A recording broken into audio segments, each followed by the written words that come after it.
Bapak, saya memohon maaf atas terkendalanya proyektor beserta laptop dikarenakan banyak rekan-rekan yang sudah pulang kampung dan kami membuat video ini di saat waktu libur.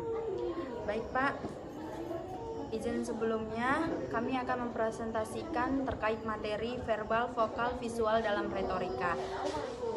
Kepada yang terhormat Bapak Dr. Andes Agus Setionegoro, Magister Pendidikan.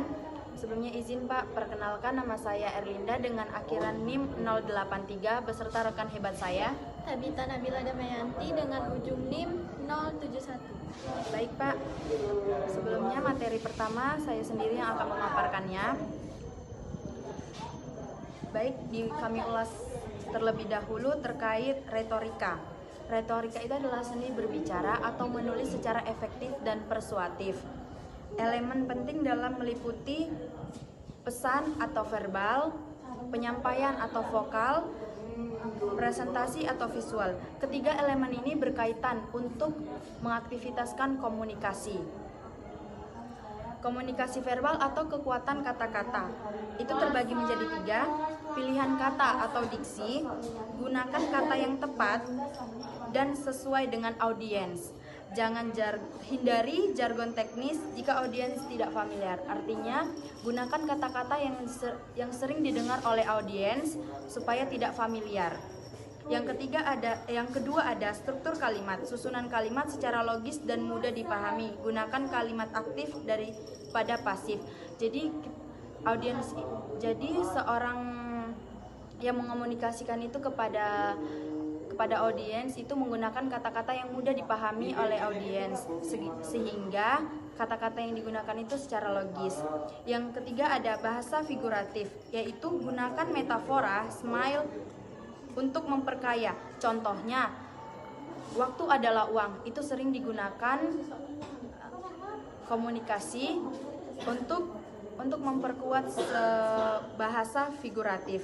Dan selanjutnya materi yang akan disampaikan oleh rekan saya. Baik, selanjutnya ada komunikasi vokal, nada dan cara berbicara.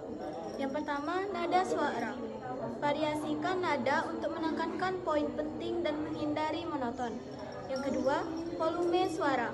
Sesuaikan volume dengan ukuran ruangan dan audiens. Yang ketiga, kecepatan bicara. Atur kecepatan bicara agar mudah diikuti dan dipahami oleh audiens. Sebuah studi menunjukkan bahwa pesan vokal menyumbang 38% dari keseluruhan dampak komunikasi. Contohnya, orasi politik Bung Tomo yang membakar semangat perlawanan rakyat Surabaya. Selanjutnya, komunikasi visual, mendukung pesan dengan gambar. Yang pertama, bahasa tubuh, gestur, ekspresi wajah, kontak mata, senyum untuk menunjukkan keramahan. Yang kedua, penampilan, pakaian yang rapi dan sesuai dengan acara.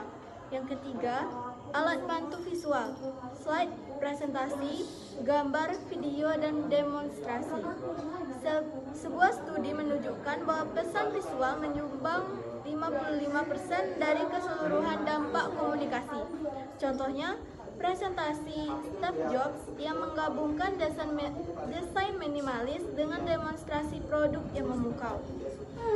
Yang terakhir, sinergi verbal, vokal, dan visual. Ketiga elemen retorika itu harus digunakan secara sinergis.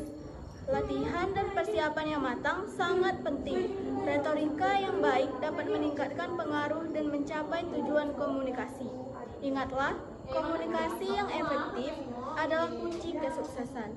Baik, selanjutnya saya serahkan kepada moderator.